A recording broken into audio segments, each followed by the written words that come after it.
Bismillahirrahmanirrahim. Assalamualaikum warahmatullahi wabarakatuh. Selamat siang teman-teman semuanya.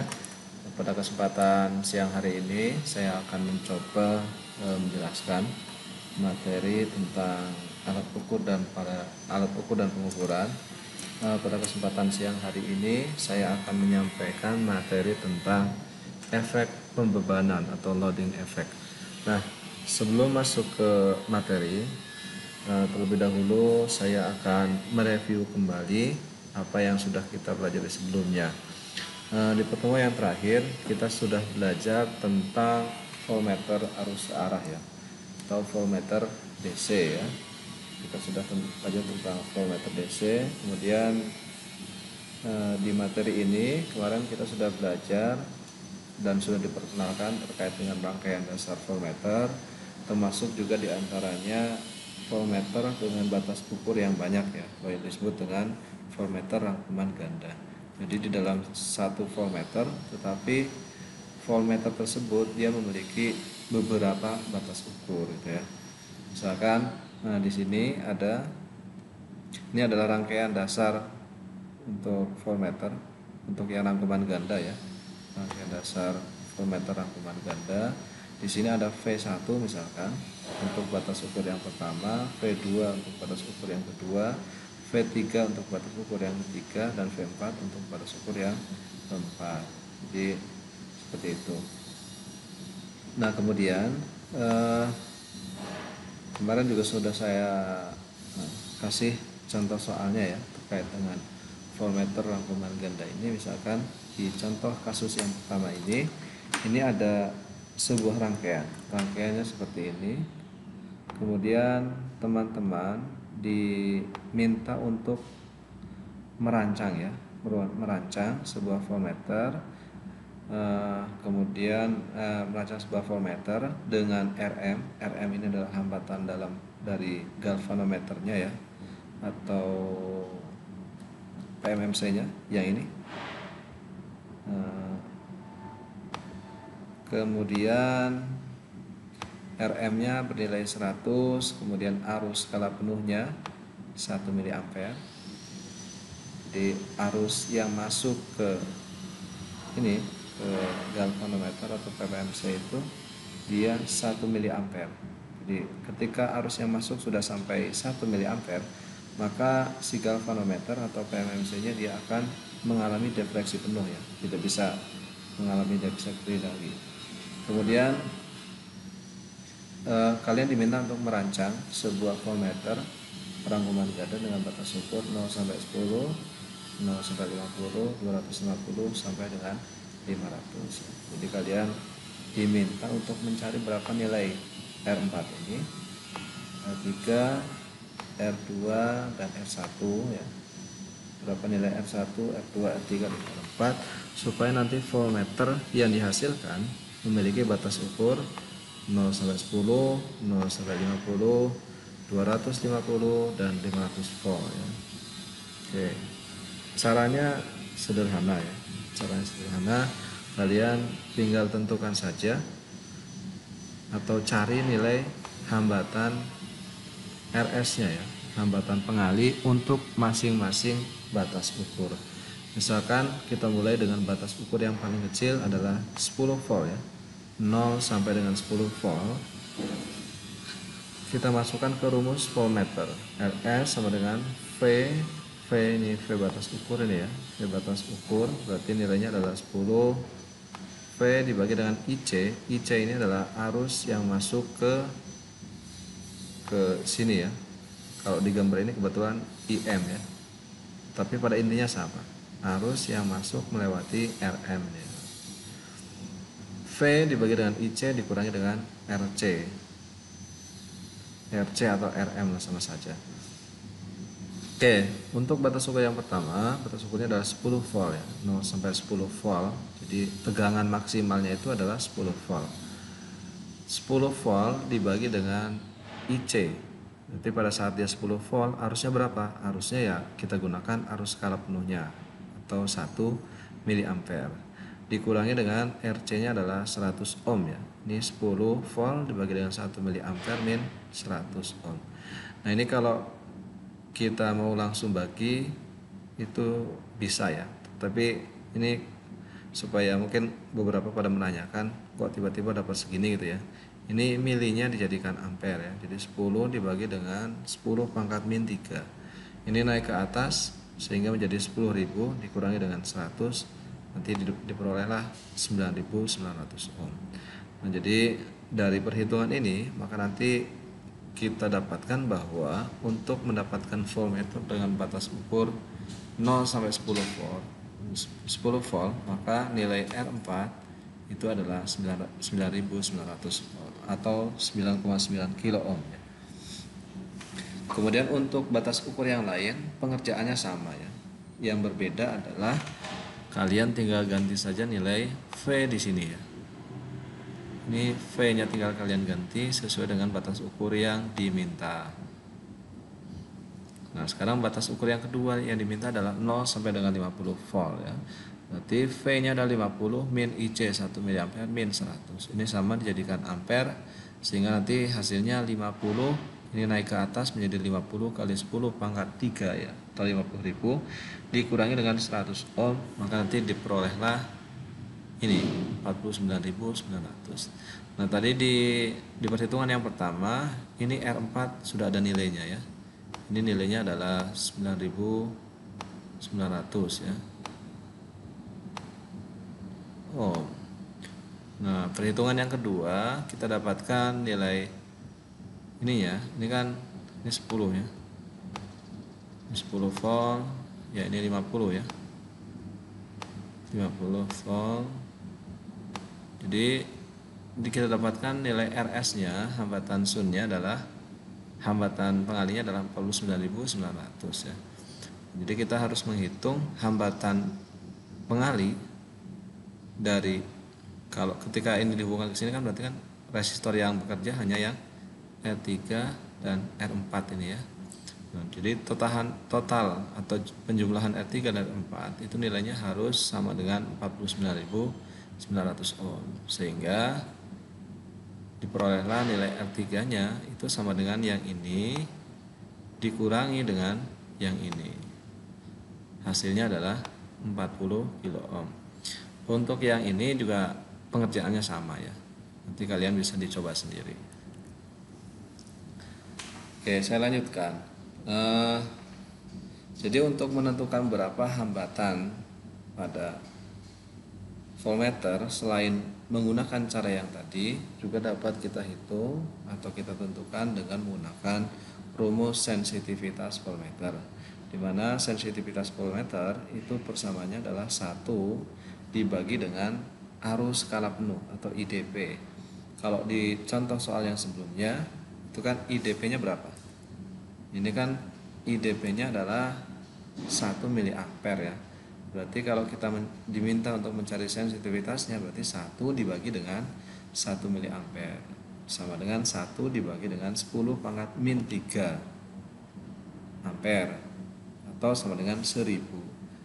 Berarti 1000 ya untuk soal yang sebelumnya. Nah, kemudian dari nilai sensitivitas ini maka kita dapat memperoleh nilai hambatannya, baik itu nilai hambatan total atau RT maupun hambatan pengali atau RS ya. Nah, apa bedanya RT dan RS? RT dan RS perbedaannya itu terletak pada ada tidaknya nilai RM-nya ya. Kalau RT itu hambatan total, berarti di dalam voltmeter itu semua hambatannya sudah dihitung ya, termasuk hambatan internal dari PMMC atau galvanometernya. Sedangkan untuk RS ini hambatan total ya, kecuali hambatan RM-nya. Misalkan kalau untuk contoh yang ini ya, nah ketika batas ukurnya misalkan ini ke V2 ini ya, ke V2, maka RS-nya itu jumlahan dari R2, R3 dan R4. Itu nilai RS-nya. Sedangkan R totalnya berarti R2 plus R3 plus R4 plus RM atau RC. Nah, itu bedanya RS dan RT. Nah, Kalau kita mengerjakan soal yang sebelumnya menggunakan rumus sensitivitas, maka kita akan dapatkan seperti ini, hasil seperti ini. S sama dengan 1 per IDP. IDP-nya 1 miliampere, berarti 1 per 10 pangkat min 3 ampere atau 0,001, sehingga nilai S-nya sama dengan 1000. Nah, sekarang kita cari hambatan pada masing-masing batas ukur. R4 ya, kita mulai dari R4. Pada saat R4 ini dia batas ukurnya adalah 10 volt ini, 10 volt. Berarti nilai RS-nya sama dengan S kali V min RM. 1000 kali 10, 1000-nya nilai S ya ini ya. Ya ini nilai S kali 1000 kali 10 min 100. Dapatlah ini. Kemudian R3-nya ini sama 1000 kali 50 min 10 kilo ohm. 10 kilo ohm itu adalah 9900 plus ditambah dengan 100. Ini ya. Terus ketika batas ukurnya ini yang ketiga 250. Berarti S kali V min 50 kilo ohm. 50 itu adalah penjumlahan dari 40 plus 40 ini ya.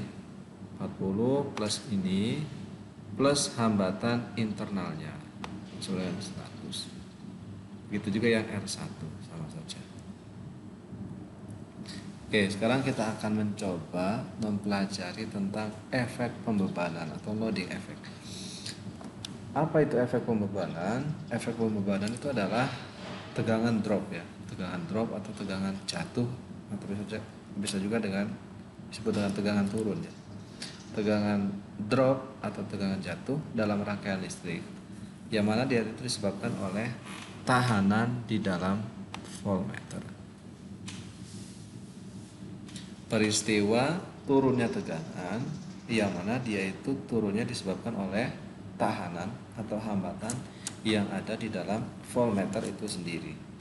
Kita ketahui bersama bahwa di dalam voltmeter itu kemarin kan ada hambatannya ya. Misalkan di contoh soal yang sebelumnya ada R1, R2, R3, R4, dan RM atau RC-nya ya. Nah itu kan hambatan. Nah hambatan-hambatan yang ada di dalam voltmeter itu ternyata bisa juga berkontribusi menurunkan nilai hambatan yang nanti akan kita ukur. Ketika tahanan voltmeter nilainya rendah, misalkan ini, ketika tahanan voltmeter nilainya rendah, misalkan kita mengukur, kemudian ternyata voltmeter yang kita gunakan itu hambatan totalnya itu kecil misalkan ya. Kemudian voltmeter tersebut dihubungkan dalam rangkaian yang sedang kita ukur, maka ternyata dapat mereduksi tahu ya, mereduksi itu menurunkan ya tegangan yang sedang diukur. Jadi dia itu bisa menurunkan tegangan yang sedang diukur. Apa sih efeknya? Tentunya efeknya adalah kepada hasil pengukuran kita ya. Misalkan kita ngukur secara teori itu hasilnya adalah 50 volt ya. Tetapi karena ada tegangan drop tadi atau loading effect tadi, sehingga yang terukur bukan 50 volt menjadi 30 misalkan ya. Nah, tentu pengukuran itu kan pengukuran yang salah ya. Hasil yang kita harapkan tentunya adalah hasil tegangan yang sama dengan tegangan yang sesungguhnya yang sudah kita hitung secara teori ya. Kemudian tegangan yang diukur itu mengalami penurunan ya akibat adanya penambahan, ini penyebabnya, penambahan arus beban yang melalui voltmeter. Oke, biar biar ada gambaran mungkin ya, biar ada gambaran. Ini saya ada contoh kasus misalkan seperti ini. Saya ceritanya lagi ngukur ya, lagi ngukur. Rangkaiannya seperti ini. Ada tegangan, ada sebuah sumber tegangan, anggap aja ini baterai atau apalah, sebesar 120 volt. Kemudian sumber tegangan ini saya hubungkan dengan dua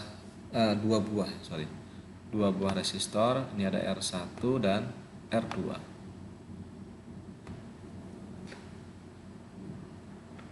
R1 dan R2 dia dihubungkan secara seri ya. Dihubungkan secara seri dengan hambatan pada masing-masing resistor adalah 100 kilo ohm. Nah, kemudian setelah itu rangkaian ini saya ukur ya. Saya ukur menggunakan voltmeter ini ya. Saya ukur dengan menggunakan voltmeter, misalkan dengan hambatannya adalah 100 kilo ohm ya. Hambatan voltmeternya adalah 100 kilo ohm. Maka karena ada voltmeter dengan hambatan ini 100 kilo ohm, maka nanti akan mereduksi atau menurunkan nilai tegangannya. Seharusnya secara teori ya. Jadi kalau kita hitung secara teori, tegangan pada R2 itu nilainya adalah 60 volt ya. Di R2 ini adalah 60 volt. Di R1 juga sama, 60 volt. Karena kebetulan saja nilai R1 dan R2 nilai hambatannya sama sehingga tegangannya sama. Yang ke R1 V-nya 60 volt, yang ke R2 V-nya juga 60 volt. Nah, tetapi karena ada voltmeter ini, yang terukur itu bukan 60 volt, ternyata malah nurun ya. Nurun menjadi 40 volt ya. Jadi kan turunnya sangat drastis nih ya, 20 volt sendiri. Karena apa? Karena ada hambatan pada voltmeter ini ya. Jadi ketika ada voltmeter di sini, ini kan jadinya paralel ya, antara voltmeter dan R2 ini terhubung paralel. Nah, kalau kita cari hambatan penggantinya atau R-tot yang paralel ini 100 kilo ohm, 100 kilo ohm, berarti nanti hambatan penggantinya adalah 50 kilo ohm ini. Ini bisa dihitung menggunakan rumus rangkaian paralel ya. Ini di sana namanya R2V ya. R2V itu adalah hambatan ketika sudah ada voltmeternya. Ini kan sama dengan R2 dikali dengan RV per R2 plus RV ini. Ini hambatan total khusus untuk dua buah resistor yang paralel, R2 dan RV ya. Bisa dicari dengan rumus ini. Nanti akan diperoleh nilainya sebesar 20 kilo ohm. Yang seharusnya itu 60 kilo ohm, ini malah menjadi 50 kilo ohm karena ada voltmeternya. Jadi itu ya tentang loading effect, yaitu peristiwa penurunan tegangan akibat adanya hambatan pada voltmeter. Oke, saya lanjutkan. Efek membanan ini dapat diabaikan ya. Dapat diabaikan atau efeknya itu dapat kita minimalisir. Dengan cara apa?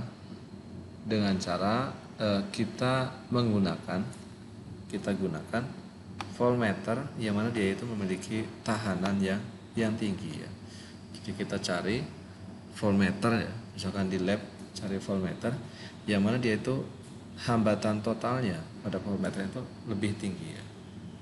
Lebih tinggi atau tinggi. Nah, misalkan ini masih kasus yang sebelumnya ya. Ini pada saat awal belum ada voltmeternya, kemudian ini setelah ada voltmeternya ya. Setelah ada voltmeternya. Saya gunakan voltmeter dengan hambatan totalnya adalah 10 mega ohm ya. Kalau kita hitung hambatan totalnya khusus untuk yang paralel ini ya, R2 dan RV, maka nanti nilai R2V-nya itu akan mendekati nilai ini. Akan mendekati nilai ini kalau kita hitung. Bukan lagi kalau yang tadi kan yang harusnya itu 100 malah 50. Tapi ketika kita menggunakan voltmeter dengan hambatan total ini, maka nanti yang hambatan R2V-nya akan mendekati nilai 100 kilo ohm ini. Kalau tidak percaya, coba dihitung sendiri ya. Oke. Nah, sekarang kita akan membahas contoh soalnya. pembahasan bersoal terkait dengan loading efek ini. Sebuah tahanan sebesar 50 kilo ohm ya. Ada resistor dengan tahanan 50 kilo ohm yang ini akan diukur dengan menggunakan dua voltmeter yang berbeda. Jadi ada dua voltmeter digunakan untuk mengukur sebuah tahanan sebesar 50 kilo ohm. Voltmeter 1 itu memiliki sensitivitas 1000 ya, 1000 ohm per volt, dan voltmeter 2 memiliki sensitivitas 20.000 ohm per volt. Kedua voltmeter ini dipakai pada rangkuman 150 volt. Tentukan pembacaan masing-masing voltmeter. Kemudian yang kedua, kesalahan dalam setiap pembacaan dinyatakan dalam bentuk persen. Oke, sekarang kita hitung dulu berapa nilai tegangan ya yang seharusnya terbaca di sini, atau tegangan yang seharusnya terukur ya, atau bahasa gampangnya tegangan yang sebenarnya. Tegangan yang sebenarnya berarti V, misalkan ini saya simbolkan dengan 2 gitu ya. Ini 1 gitu. Ini V2, ini V1 ya, ini V2. Maka V2-nya ini menggunakan rumus pembagi tegangan ya. Jadi hambatannya, nanti hambatan pada V2 itu adalah R2 dibagi dengan R totalnya ya. R totalnya dikali dengan V anggap aja ini Vs ya, V sumber. R2 nya itu adalah 50 ya. 50 dibagi dengan R tot. R totnya berarti ini kan ada yang pertama 100 dan 50 dihubungkan secara seri, berarti R totnya adalah 150 dikali dengan V sumber. V sumbernya adalah nih 150. 50 per 150 dikali dengan 150, sehingga V2 nya itu sama dengan 50 ini. 50 kilo ohm. Oke. Jadi V2 nya tegangan yang seharusnya terukur itu nanti seharusnya adalah 50 kilo ohm. Kemudian setelah itu kita ukur rangkaian ini dengan dua bulan voltmeter dengan sensitivitas yang berbeda. Ini yang pertama dan ini yang kedua ya. Kita sekarang cari dulu nilai hambatan voltmeternya ya, RV1 misalkan ya, hambatan voltmeter yang pertama. Itu tadi kan rumusnya S dikali dengan V ya, sensitivitas dikali dengan tegangannya. Sensitivitasnya adalah 1000, tegangannya adalah 50 ya. Yang terukur di sini kan 50 ya. Berarti nilai RV1-nya adalah 50.000 atau 50 kilo ohm. Nah, sekarang kita kembali ke gambar ini. Jadi di sini ketika sudah mengukur, di sini ada 50 kilo ohm.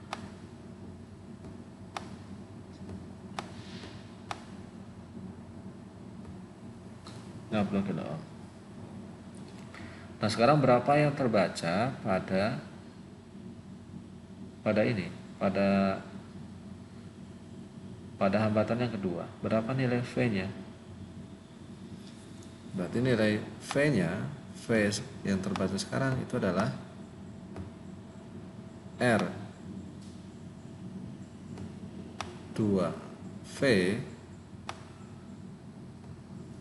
Saya simbolkan dengan R2V ya. R2V itu maksudnya hambatan pada R2 ini ya. Setelah ada voltmeter, saya simbolkan dengan R2V dibagi dengan R totalnya. R totalnya berarti ini R1 ini plus jumlahkan dengan R2V ini. Kemudian dikali dengan 150. Sama dengan berapa? Nah, sekarang R2V nya 50 diparalelkan dengan 50 kilo ohm ya. 50 kilo ohm diparalelkan dengan 50 kilo ohm, maka nanti R2V nya adalah 25 kilo ohm ya. Kalian hitung pakai rumus yang ini, sama saja yang ini, maka nanti R2V nya adalah 25, sehingga dari sini ini menjadi 25 per R1 100 plus 25 berarti 125 dikali dengan 150. Nah ini berarti ini kan 25 per 125 itu adalah 1/5 kali 150 menjadi 30 ya. Jadi V setelah ada voltmeter dengan sensitivitas ini 1000 ohm per volt, maka nanti V nya itu menjadi 30 volt ya. V nya itu menjadi 30 volt. Sorry, ini V2 ya. Di penjelasan saya yang sebelumnya ini V2. Cuma salah menuliskan saja V1 dan V2. Intinya ya hambatan yang ini gitu ya.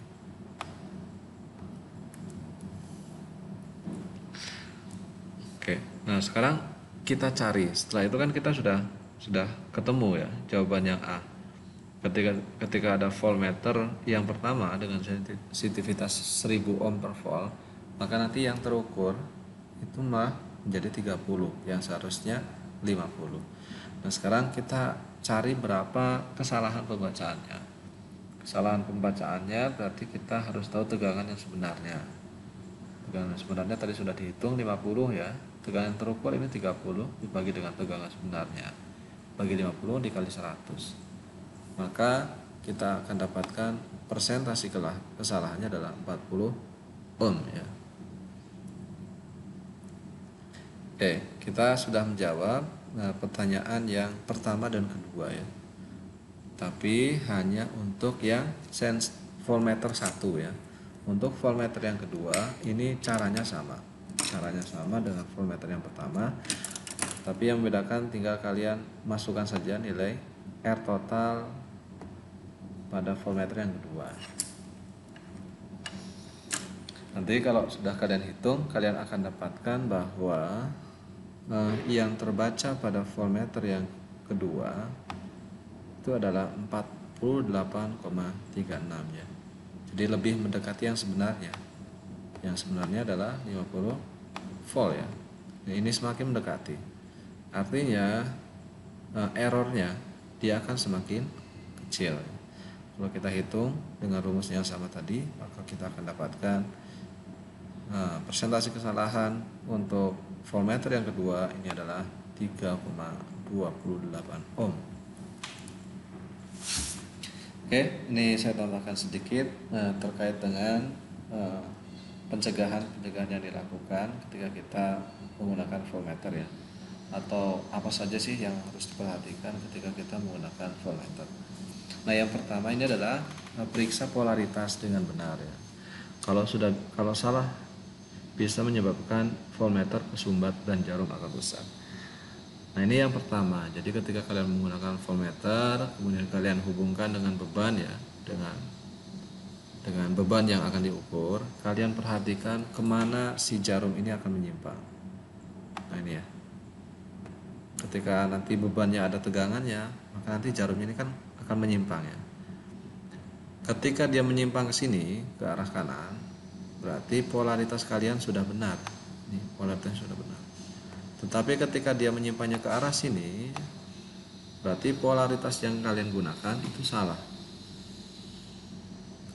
Sehingga kalian harus memperbaiki polaritasnya. Caranya seperti apa? Caranya adalah dengan menukar penempatan posisi probe-nya yang merah dan hitamnya. Misalkan ketika kalian mengukur ini polaritasnya salah ya, maka nanti kalian balik, yang hitam menjadi ke sini ya, jadi ke sini, yang merah sini gitu ya. Karena apa? Dia dapat menyebabkan jarumnya itu kesumbat dan jarumnya akan rusak.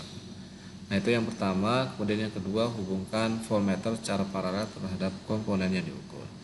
Jadi ketika kita mengukur tegangan, kita harus menghubungkan secara paralel dengan beban yang ingin kita ketahui berapa besar tegangannya.